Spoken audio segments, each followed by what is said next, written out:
Hi, everyone. Welcome to Session 11.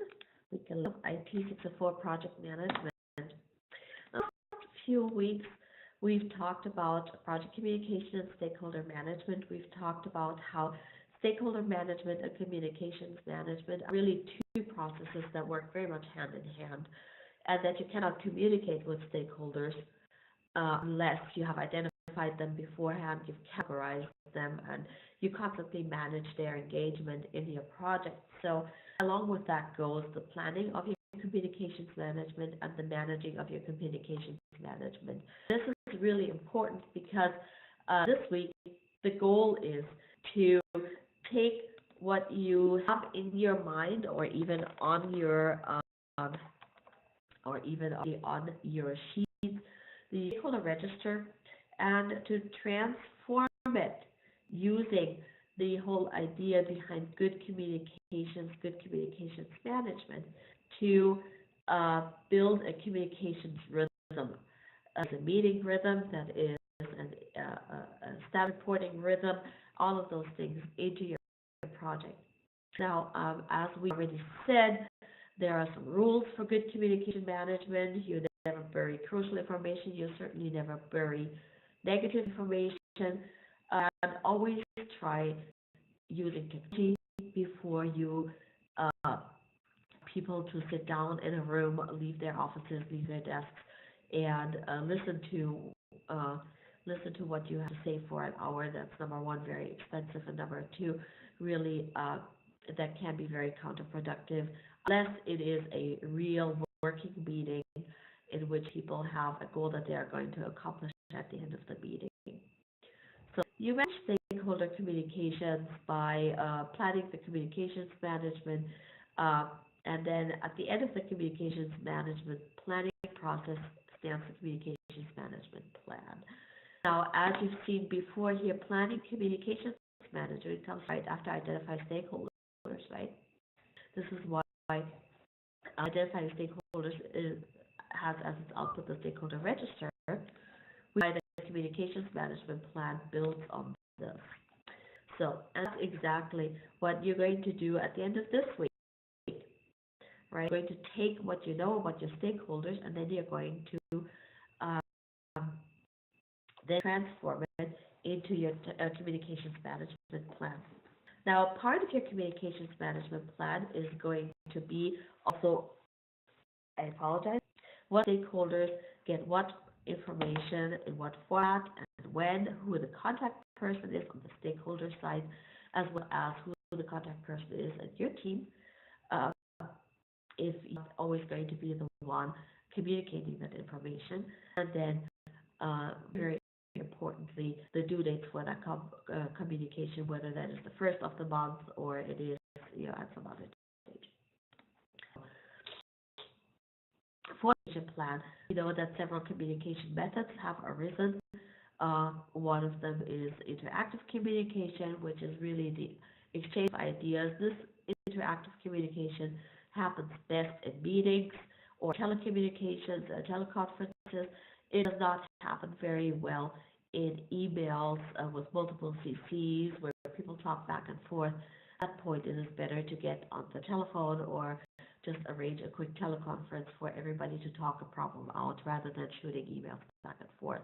Email is a really good tool for push communication, and dashboards, SharePoint or Google Docs or something are a really good tool for pull communication, in which a manager or a team member can go and read the day's news or read the minutes from the last team meeting, things like that.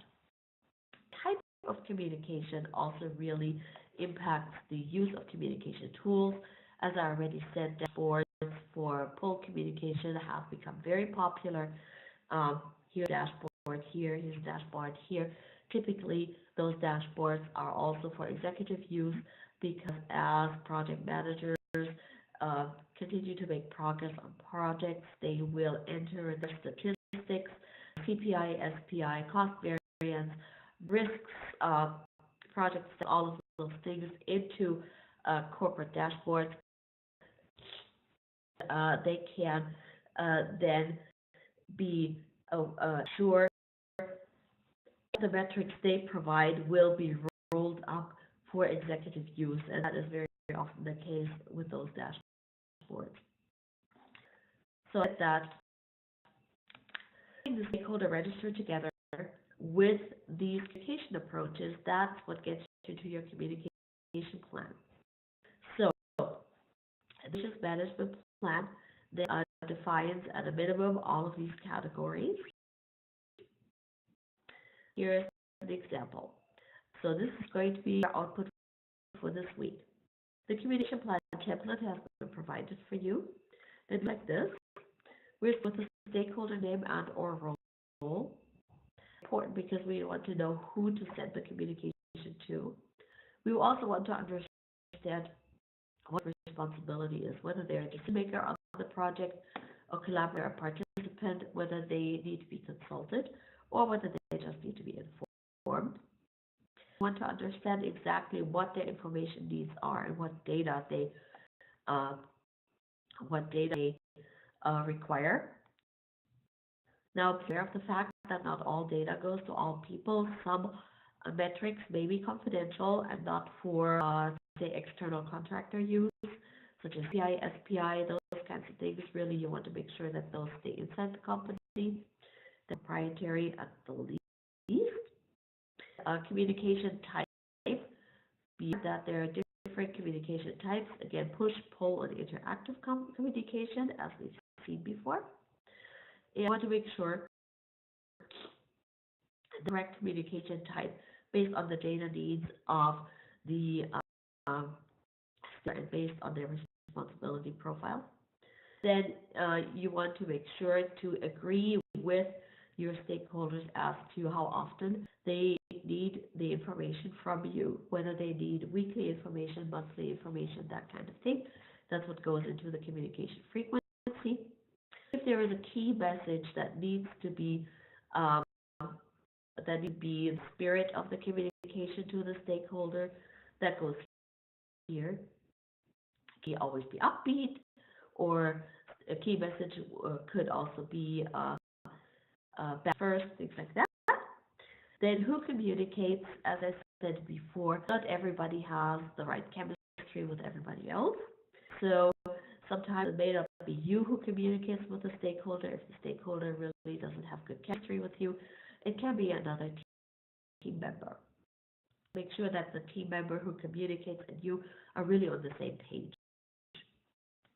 And then lastly, make sure the sensitive or classified information is okay to communicate to the stakeholder, or what kind of sensitive or classified information is okay to communicate to the stakeholder.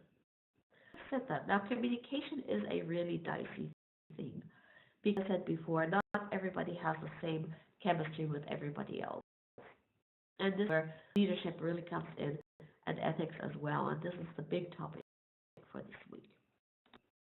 Now, ethics is really guided by two principles. The first principle is you yourself need to be aware of your leadership style.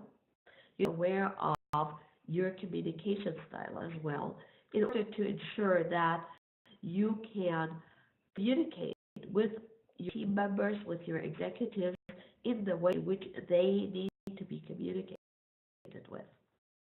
This involves changing your communication style, adjusting to new cultural preferences, and things like that.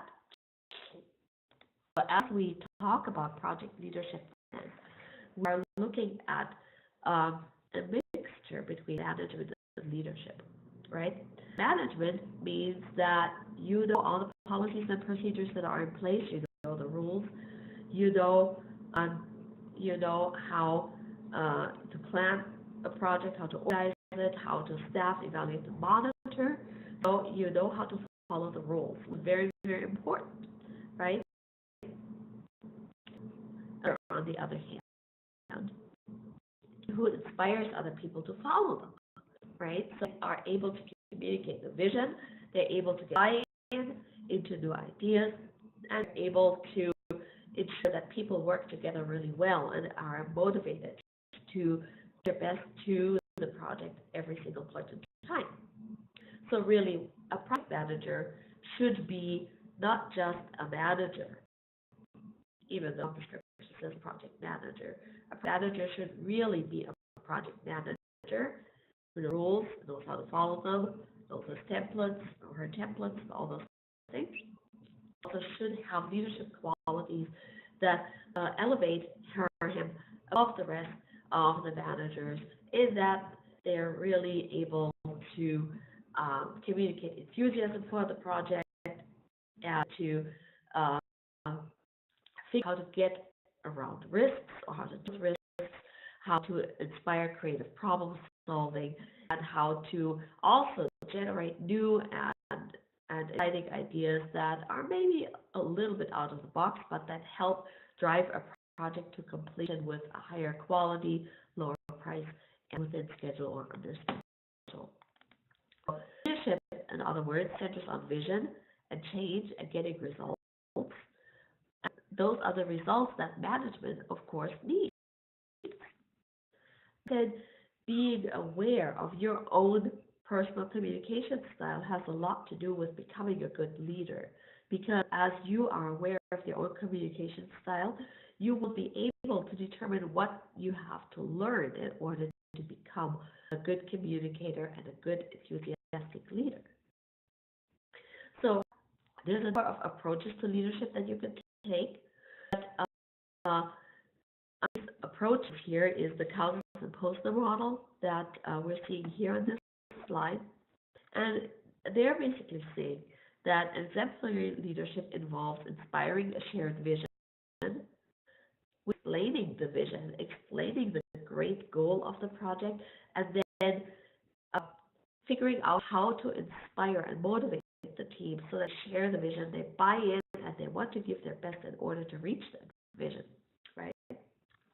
It also includes challenging the process, meaning that as we follow the process, because that's what managers do, right? We want to ensure that as we find ways to improve the process, we can challenge the process and improve on it as we go along. Good also enable others to act, which means good leaders do not hoard the power, but they harness the power that they have and they give part of it away and delegate it to other people on the team. That is not just part of good coaching, good leadership coaching, which is what a leader should always do, because a leader in the end should have as her or his aim to replace her or himself with somebody they have coached, so that, of course, if a leader becomes replaceable, that leader can move into a higher position in the organization, right? But it is good practice to allow other people to share in this leadership and be empowered to have their own area of responsibility in which they can exercise their competence. Last but not least, really, heart is very important when looking at employees who may have lost sight of the common vision, maybe, or who may think that the common vision is set a little bit too high. So this is where talks can help. This is where friendly competition can help among team members. This is where even maybe some games, maybe some Friday afternoon parties can help. Anything that will allow people to increase their confidence in the vision that the project tries to pursue. But most importantly, and above all, really, a good leader always models the way, which means if you talk the talk, you have to walk the walk. If you have people to work 60 hours a week, you better work 61 hours a week. If people to come in at 7 o'clock in the morning and start their work, then you better be there at 6:45, so that the people on your team can be confident that it's not just them performing the function, but it is them being in the same boat with you, and you are modeling and leading the way. So this is very, very important. So for those 5 practices of exemplary leadership that we saw in the previous slide, here is a little bit more of a explanation. you are watching this video asynchronously, I encourage you to pause the video at this point and take a look at these. Otherwise, we are going to move on. Now, if you are walking into a leadership role and exploring what it means to be a leader from yourself and with your own communication style, it's also important to understand that there's a number of leadership styles that you can adopt and mix and match depending on the situation in which you need them. I state that there are 6 leadership styles. These styles range from coercive, which do as I say, which is the general who will not accept any input but rely on her or his own judgment to chart a vision, chart a course, of course, in an emergency situation. That's the only way to go, right? To alternative, which is the come with me style, which is, hey, this is where we're going. I'm going to explain to you why we're going there. Now, come with me and let's go make this happen. Affiliative means that people come first and that people's happiness, that the team members' happiness really stands in the foreground of the leadership goals. In an organization that may have just emerged from, say, bankruptcy, or that may still be finding their way through a merger, that kind of thing. An affiliative leadership style with these descriptions right here is probably a really good thing. Then other leadership style are democratic, the what do you think kind of leadership style, and leveraging other people's ideas can be very, very effective, especially when a leader is new in a team, and buy-in and support is really needed, and you are in a situation where you're going to have to maybe communicate bad news to the executives. This is where leveraging the power of the team with the democratic leadership style is a good idea. When you are in a situation in which you have 2 weeks to finish a project, or maybe just 1 week to finish a project, or push a product out the door, or get a sprint done, then a setting is probably more appropriate.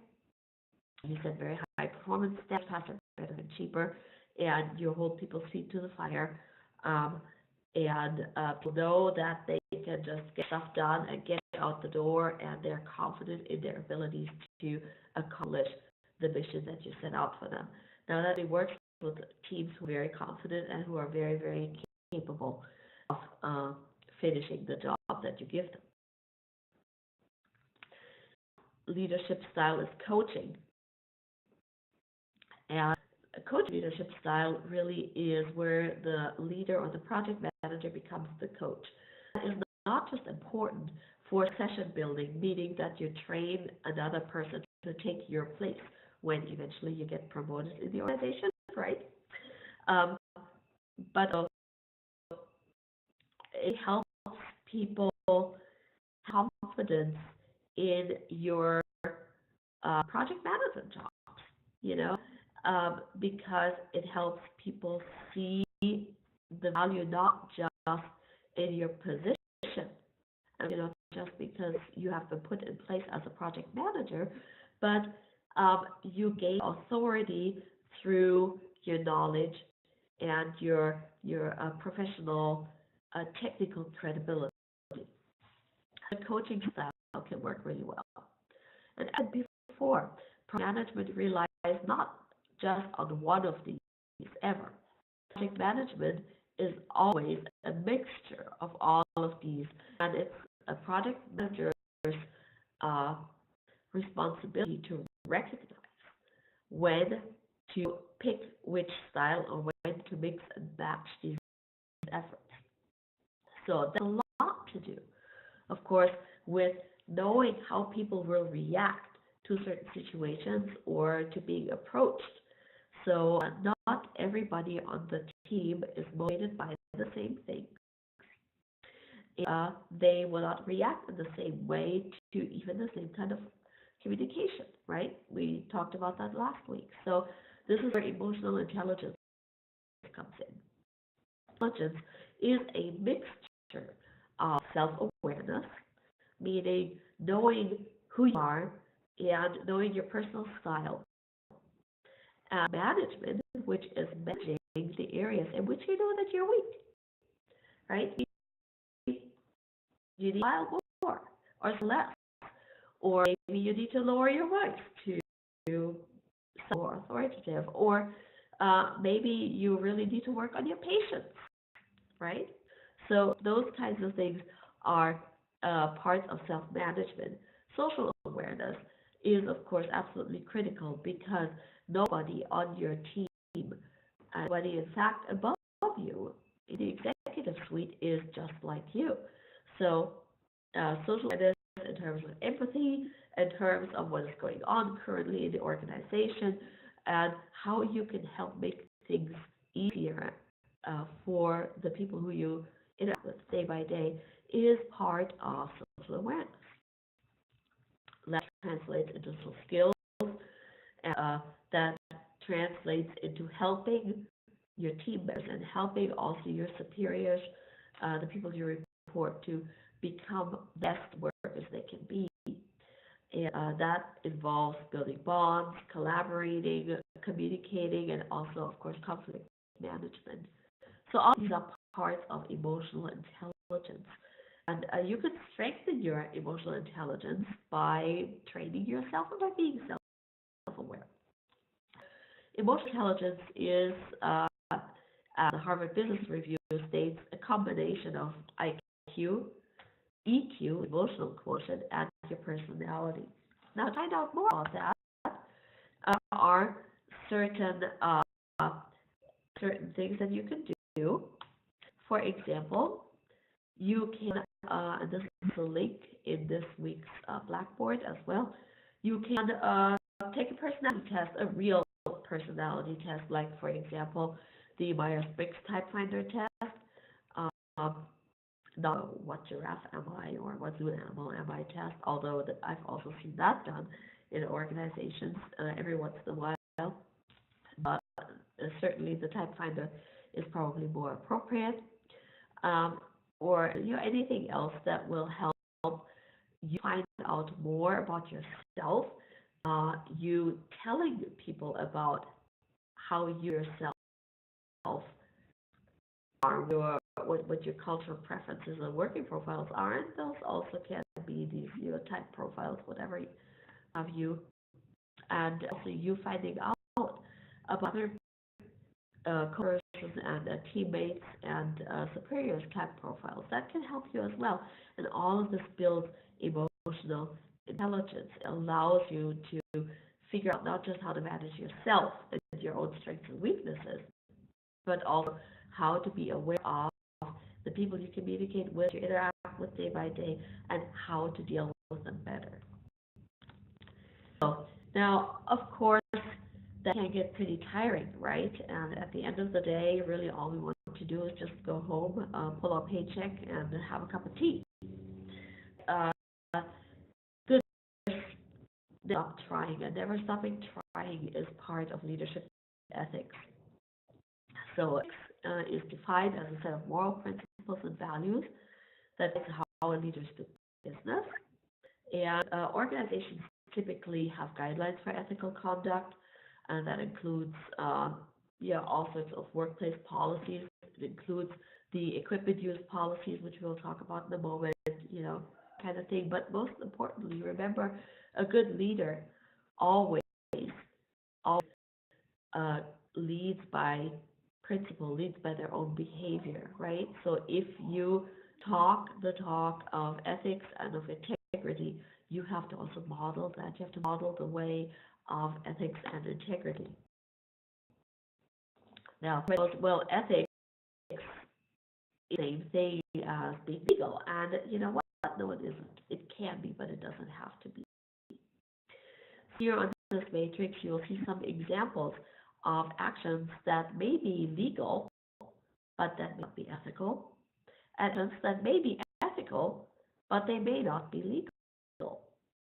The leader important to stay within the ethical and legal boundaries to ensure that both the organization and the team has trust in them, right? Now, we always have to follow the laws, follow the ethics, right? So there are ethical dilemmas, of course, that we face day by day. Can be human resource issues, like, for example, harassment, uh, performance appraisals, right? Firing, layoffs, essentially, uh, it's very important to understand that we are not supposed to have people preferences based on where people come from or how people are. We're really supposed to give performance appraisals based on people's performance only and on their work output. So it can sometimes be hard um, to do. That person doesn't have chemistry with you, but you know what? That's what your emotional intelligence is for. That you can separate how you are and how you are away from the focus on a person's performance, for example, right? And a big area of ethics is conflicts of interest. Typically, conflicts of interest can arise when a potential client gives you a large presence, for example, right? Uh, and some companies, in fact, or some organizations have rules that you cannot accept a present that is valued higher than $5, for example, or you cannot accept any presents at all. A conflict of interest can arise when you have a family member or a member of your extended family or friendship or circle of friends that is bidding on a contract that you're giving out. You're not allowed to give any preferential treatment based on anything else but the data that has been submitted to your request for proposal, for example, right? Uh, and then confidence is, of course, also a large section of ethics violations in many cases. When you are required to hold a piece of information in confidence, you can't tell anybody but the people to whom you are divulging this information, right? Information is labeled confidential. It means it is confidential. That means it's for your eyes only. And it includes things like salaries. It includes things like performance ratings, performance appraisals, any kind of statistics before they're being released to the public, that kind of thing, right? So, as I said earlier, we are going to have to talk about the use of corporate resources. The use of resources is part of ethical violations. It is an ethical violation, for example, to use a corporate computer to play video games, to perform any activities that are not directly related to that company's business, such as running a side business or doing an unrelated piece of business that is for your own benefit from the resources of your employer, for things like that. So you want to be really careful about that. Company resources are company resources, right? Yeah, last but not least, I mean, all of the ethical dilemmas that we looked at beforehand have a lot to do with how people are. And in fact, emotional intelligence has a lot to do with how people are. And people are different or diverse and very different in many different areas, right? I mean, at the beginning, in the center, we have personality. Everybody's their own person. And they're all shaped by the time they were born, by their age, by their race, by their ethnicity, how they decide to identify, right? By their physical ability, by their sexual orientation, and by their gender, of course, as well, right? Those are what we call the internal dimensions. Those are the core dimensions of diversity as we understand them. So, however, right? And on this graphic, they're shown as external dimensions. For example, if somebody is married, if they have children, what they look like, you know, what their work experience has been, what their education has been, what their religion is, what they like to do on their time off.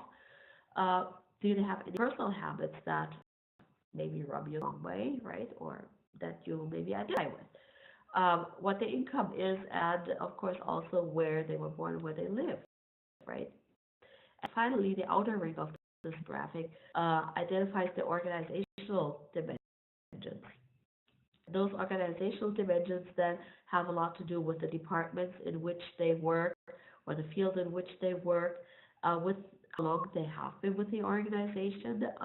Typically, senior employees may have more political influence than junior employees. They may have to do with the location of the office in which they work, whether they're unionized or not. Also, what their management status is, if they're an individual contributor or if they actually are responsible for people.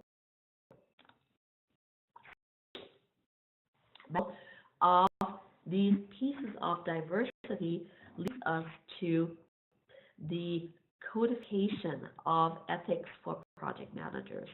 The codification of ethics for project managers is specified in the PMI Code of Conduct. PMI is the Project Management Institute. The Code of Conduct has a number of general tenets. These general tenets are responsibility, fairness, respect, and honesty. These are the four markers of an ethically well-rounded project manager. And these four tenets, responsibility, fairness, respect, and honesty, are supposed to be applied to all aspects of a project and throughout the entire project life cycle. The PMI Code of Conduct applies to all individuals associated with PMI, so I, as a PMP, have to exemplify those. However, it also applies, or it should apply, to anybody who wants to be a project manager as well. Responsibility here means we own the decisions that we make or that we don't make, right? Own our omissions as well, stuff that we don't do that should have been done. We own our mistakes, in other words. And especially project managers own mistakes. They own the mistakes not of themselves only, but they also own the mistakes of the project team. Project managers do not own the credit of the project team. Credit, if something goes well, goes to the entire team. Blame for something that goes wrong goes to the project manager. Project manager's responsibility is to put the project's needs before our own needs. So even if we have a surfing trip scheduled by the end of the week, if something goes wrong on the project, the expectation is that we cancel our surfing trip and that we keep working on the project. The component of the PMI Code of Ethics is respect. Now, it's important to show respect not only for ourselves, but also for our co-workers. This is where the diversity wheel that we just discussed a few minutes ago comes in, so that we understand how everybody is different and how everybody's background has shaped them, so that we can build trust, confidence, and can inspire performance excellence within people of all different kinds of backgrounds, right? The big idea behind respect really is Stephen Covey's seek first to understand and then to be understood. The third tenet of the PMI Code of Conduct is fairness. Fairness means that that everybody gets a level playing field. Also meaning that we put any personal interests to the side, completely aside, so that the goal is to build an equitable environment in which everybody can succeed and in which everybody is judged on their performance only. This also means we eliminate any conflicts of interest. We do not accept presents from other people, except only small presents. We do not accept any family, or we don't use any family ties or any friendship ties to give preferential treatment to anybody else as well. We always need to examine, are we still really impartial and are we objective? And if we aren't, it is an ethical thing to recuse ourselves from any decisions have to do with our friends or that have to do with our family in that business in order to not influence any decisions unduly. Lastly,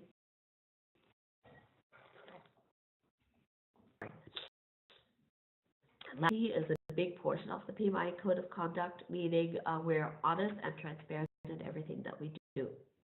Also, if our superiors ask us about risks on our project, we say, oh no, we don't have any risks, everything's going well. No, we talk openly and frankly about any risks that we have, any problems that we have, and we at the same time provide starting points or plans for the solution or for addressing problems with risks. So the PMI Code of Conduct, and I would really encourage you to read this PMI Code of Conduct. It's called the Code of Ethics and Professional Conduct. You can find it right here at pmi.org/about/ethics/code. You can find here a video of why ethics matter and a download of that code itself.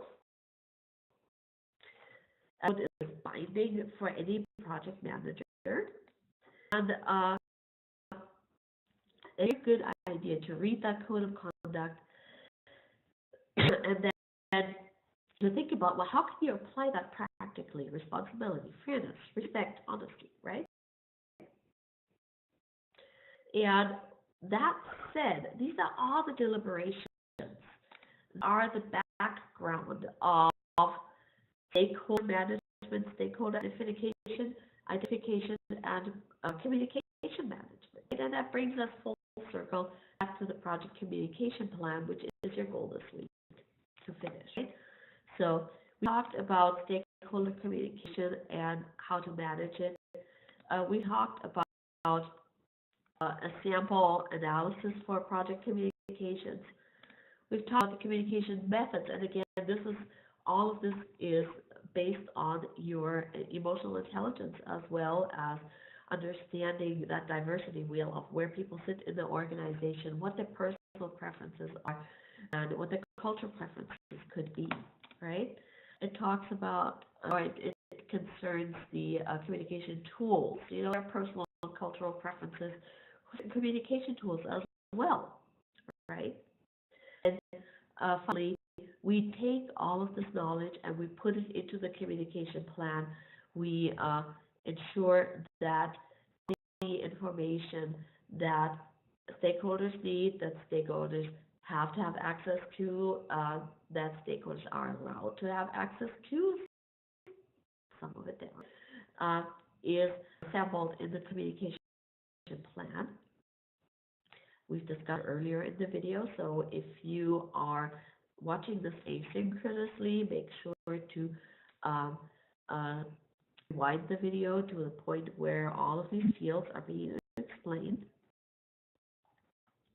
And, hard.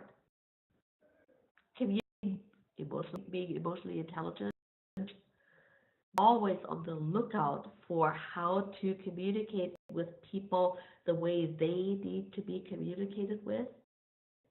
That's hard because you have to reach out to negative people.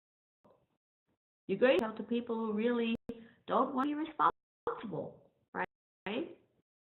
If left, yes, you still need to talk to key people, right? You don't have time. And you always need to communicate. It doesn't matter whether you follow Agile or whether you follow Waterfall or whether you follow anything in between, right? And yes, if your responsibility as a project manager, remember the idea of honesty and of transparency, you do address everybody's concerns, even after they've gotten your bonus. Yes, that is a lack of information that is causing problems when people are taken by surprise. Now, nobody likes surprises. Not even, right? Because with surprises, only people know. There's no advance warning, right? And so it's very important that for successful communication with stakeholders, you use emotional intelligence to and the UI principles of ethics in order to establish frequent, honest, truthful, respectful communication so that everybody knows what is going on your project at all times, right? So no surprises, please, to anybody, because if people are taken by surprise, they will very often resist the changes that your project is trying to make. Then you can turn a good stakeholder to a negative stakeholder. You do to happen. So then finally, it all comes back to stakeholder management, right? So we need to understand who the stakeholders are. We need to understand how we can address groups of stakeholders most effectively, most efficiently, how we can predict their needs and categorize their needs. And then we also need to build, that's probably the most important component here, trust from the very beginning of the project, not just through what we know and how brilliant we are at what we do technically or in terms of management, but also in how well we can handle the project going forward and how we can ensure that our good relationships with people continue. So, for this week, here's vocabulary that I would like for you to have in your mind and be able and explain each of these words. That includes the difference between ethical and legal, the description of the leadership styles, what a leadership style is here, and certainly I would like for you to be able to explain what emotional intelligence is, what is a conflict of interest, and what's a code of conduct. And then in the next week, we will build on these concepts of effective communication and emotional intelligence. We will be talking about managing organizational change, resistance, and conflict. I have for this week any questions, anything that you would like to know. I know that there are some participants here. If you have any questions, please feel free to type them into the chat box.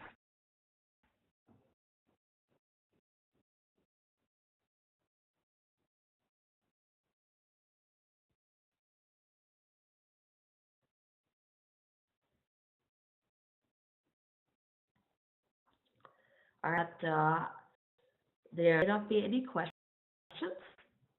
So at this point, thank you very much for your attendance. I will post this recording again for this week. Thank you for attending, and I wish you a wonderful day.